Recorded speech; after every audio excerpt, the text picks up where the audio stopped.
But to be honest with you, I'm surprised it hasn't happened sooner.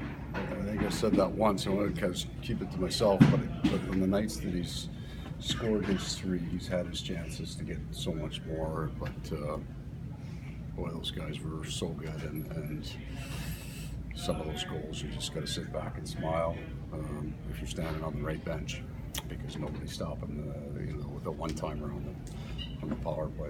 It's not getting stopped by anybody. Speaking of standing on the bench, what's it like to be involved in a game like that where that whole line is rolling like it was, and all three of those guys were able to be a part of it?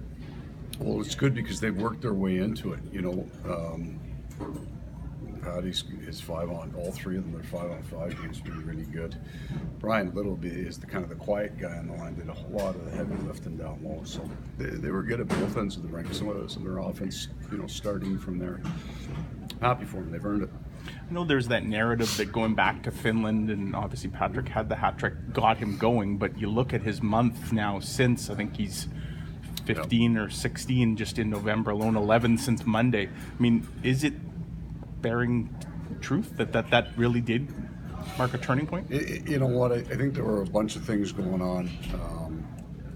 I feel with him,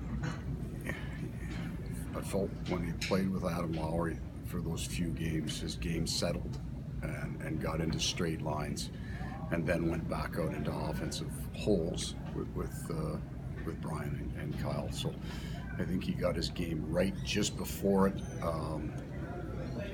Confidence is, shooters and goaltenders, right? They got to get a puck, they got to make the save, and they got to get a puck to go in the net for the shooter. There's nothing you can do until they find that confidence themselves.